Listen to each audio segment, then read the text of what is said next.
Bismillahirrahmanirrahim. Assalamualaikum warahmatullahi wabarakatuh.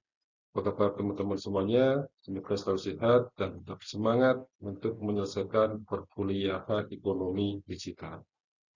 Pada kesempatan kali ini, kita akan membahas tentang merger dan akuisisi di masa ekonomi digital. Untuk lebih lengkapnya, mari kita bahas satu persatu. Lantas, apa yang dimaksud dengan merger dan akuisisi?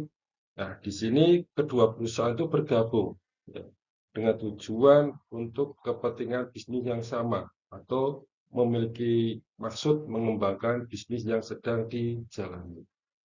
Merger dilakukan dengan membentuk satu entitas baru atau ketika ada penggabungan menjadi hal yang baru. Yang digabungkan adalah semua aset, ya, karyawan, serta operasi kegiatan bisnis. Sedangkan ketika akuisisi dilakukan, ada sebuah perusahaan besar membeli perusahaan yang lainnya atau membeli dengan tujuan untuk mengontrol perusahaan dan memanfaatkan sumber daya yang ada atau juga memanfaatkan aset yang dimiliki. Kalau akuisisi belum tentu menjadi nama yang baru, tapi kalau merger ya, rata-rata akan menjadi nama yang baru dan hal yang baru yang diciptakan atas proses penggabungan. Sedangkan kalau akuisisi ketika itu diambil alih biasanya masih menggunakan nama yang lama. Tujuan utama dari merger dan akuisisi ialah untuk meningkatkan nilai perusahaan melalui penggabungan atau pengambil alihan sumber daya dan aset. Adanya penggabungan ini atau adanya pengambil alihan, perusahaan menjadi lebih berkembang. Sebagai contoh, ada merger yang dilakukan oleh perusahaan yang sedang mengalami kebangkrutan dan digabung menjadi satu, akhirnya menjadi nama yang baru. Hapuslah track record yang jelek, ya. Hapuslah masa lalu yang sudah tidak baik menjadi identitas yang baru. Maka pandangan masyarakat terhadap perusahaan itu akan berbeda. Begitu pula terkait dengan akuisisi, mengambil alihan. Perusahaan kecil yang diambil alih oleh perusahaan besar yang sudah memiliki nama terkenal, atau citra yang baik, maka perusahaan kecil ini juga akan meningkat secara nilai. Sedangkan terkait dengan tujuan umum dari merger dan akuisisi itu ada 3. Yang pertama adalah terkait dengan pertumbuhan bisnis. Pengembangan usaha perlu dilakukan agar bisnis terus berkembang, sehingga keuntungan yang diperoleh oleh perusahaan mengalami peningkatan. Yang kedua, tujuan umum dari merger dan akuisisi ialah peningkatan pangsa pasar. Adanya peningkatan pangsa pasar, maka potensi penjualan, potensi meningkatkan hasil itu akan jauh lebih mudah. Perusahaan punya target, ya. Target akan bisa tercapai ketika pangsa pasar itu semakin luas. Sedangkan tujuan umum yang ketiga adalah adanya peningkatan nilai perusahaan. Adapun terkait dengan jenis merger dan akuisisi itu ada 5. Di antaranya ada 3 jenis terkait dengan merger dan ada 2 jenis terkait dengan akuisisi. Yang pertama ada merger horizontal, di mana penggabungan antara 2 perusahaan ini bergerak dalam industri yang sama. Sedangkan tujuan dari merger horizontal adalah memiliki penciptaan skala ekonomi yang jauh lebih besar. Dia ada peningkatan skala ekonomi yang lebih besar. Tujuan yang kedua dari merger horizontal adalah meningkatkan pangsa pasar, serta memperkuat posisi di pasar dan mengurangi tingkat persaingan. Melalui penggabungan merger horizontal ini, maka perusahaan dapat meningkatkan efisiensi operasional. Kita bisa juga mengurangi biaya produksi, menghasilkan sinergi di berbagai bidang, seperti manajemen, pemasaran, serta distribusi. Untuk yang merger vertikal, penggabungan 2 perusahaan ini berada dalam rantai pasok yang berbeda. Jadi kalau tadi yang horizontal itu sama, Sedangkan yang vertikal itu berada dalam rantai pasok yang berbeda. Sebagai contoh adalah ada presiden dan distributor. Tujuan dari merger vertikal ialah menciptakan sinergi operasional, meningkatkan efisiensi, adanya pengurangan biaya produksi, serta dapat memperoleh kontrol yang penuh atas rantai pasok, serta bisa digunakan untuk menghindari ketergantungan pada pemasok atau distributor. Jika di sisi lain, adanya merger vertikal bisa memperkuat hubungan dengan pelanggan. Yang ketiga, ada merger konglomerasi. Merger konglomerasi digunakan ialah dengan cara menggabungkan dua perusahaan yang berbeda jenis atau berbeda unit usaha, berbeda industrinya, bahkan tidak saling terkait. Tujuan utama dari merger konglomerasi adalah menciptakan diversifikasi usaha dan memperluas portofolio bisnis. Yang keempat, atau terkait dengan jenis akuisisi, maka ada akuisisi horizontal, di mana bentuk akuisisi ini suatu perusahaan mengambil alih perusahaan yang bergerak di bidang yang sama. Karena bidangnya sama, maka gunanya apa? Memperkuat kekuatan pasar serta meningkatkan bangsa. Jenis akuisisi yang kedua adalah akuisisi vertikal. Pengambilan ini karena suatu unit yang berbeda. Bisa jadi adalah dalam rantai pasokan yang berbeda. Ada produsen dengan distributor. Maka tujuannya adalah memperluas kendali rantai pasok dan mengurangi biaya produksi. Nah, ini jenis merger dan akuisisi. Tugas buat kawan-kawan semuanya, nanti silahkan cari contoh, ya, contoh merger dan contoh akuisisi berdasarkan jenis-jenis yang ada di sini. Contohnya adalah yang terjadi di dalam ekonomi digital atau terkait dengan ekonomi digital.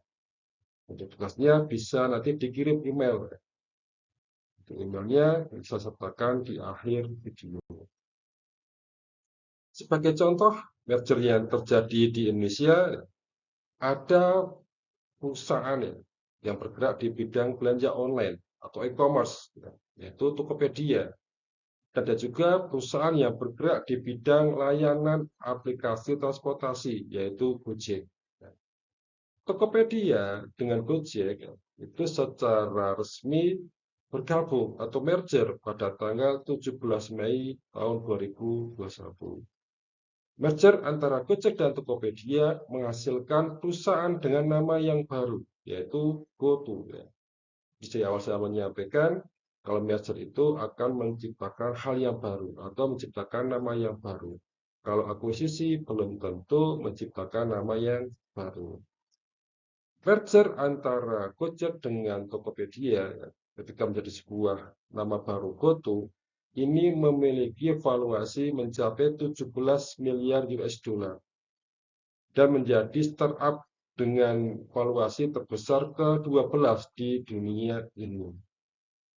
GoTo memutuskan untuk melakukan masa penawaran IPO, initial public offering, kepada masyarakat atau kepada investor pada tanggal 15 sampai 21 Maret tahun 2022. Grup GoTo ini juga disokong oleh beberapa investor besar, baik dalam maupun luar negeri. Sebagai contoh, investor dari GoTo itu ada Alibaba, ada Astra International, ada Facebook, ada Google, ada Visa, ada Telkomsel, ada Tencent, bahkan sampai Temasek. Sedangkan contoh akuisisi ini masih terkait dengan Tokopedia, karena perkembangan zaman, maka pada tahun 2024 bisa kita ketahui dilansir dalam sebuah situsnya Newsroom TikTok Indonesia tanggal 31 Januari tahun 2024 diumumkan oleh TikTok bahwa platform video ini secara resmi telah mengakuisisi platform marketplace milik GoTo, yaitu adalah Tokopedia. Kalau tadi saya contohkan pada tahun 2021 ada merger antara Tokopedia dengan Gojek, ya. Nah, maka di tahun 2024 ini Tokopedia diakuisisi oleh TikTok. Ya. Adanya transaksi bisnis ya, antara Tokopedia dengan TikTok, ya, maka diyakini penggabungan bisnis ini akan menjadi sebuah keuntungan besar bagi GoTo. Misalnya, GoTo bisa menjangkau pasar yang lebih luas dengan layanan keuangan yang bisa diakses melalui GoTo Finansial serta on-demand service yaitu dari Gojek. Untuk contoh yang lain terkait dengan merger, nah pada masa digital seperti sekarang, ada industri perbankan yang memang bergerak di layanan keuangan yang berbasis digital. Penguatannya sekarang keuangannya adalah keuangan digital. Yang sempat ramai adalah terkait dengan penggabungan 3 bank syariah. Ada BNI Syariah, ada BRI Syariah, juga ada Mandiri Syariah. Akhirnya digabung atau di-merger menjadi Bank Syariah Indonesia. Ini proses penggabungan butuh waktu yang cukup lama karena melibatkan 3 bank. Sehingga pada masa sekarang BSI menjadi salah satu perbankan syariah yang besar di Indonesia. Untuk contoh akuisisi yang lain, ada juga akuisisi yang dilakukan oleh Mitsubishi UFJ Financial Group. Perusahaan ini mengakuisisi Bank Danamon terjadi pada tahun 2018, di mana Mitsubishi UFJ Financial Group atau MUFG merupakan bank yang besar di Jepang ya. Jadi ini merupakan salah satu jasa keuangan global yang terkemuka dan menjadi salah satu perbankan terbesar di Jepang. Di dalam penggabungan atau proses akuisisi yang dilakukan oleh Mitsubishi UFJ Financial Group ya, ini telah melakukan akuisisi sebesar 73,8% dengan harga per lembar saham itu senilai Rp15.875 atau bernilai sekitar 54,9 triliun. Langkah ini digunakan untuk memperkuat posisi di pasar perbankan Indonesia serta memperluas jaringan bisnis di Asia Tenggara yang dilakukan oleh Mitsubishi UFJ Financial Group.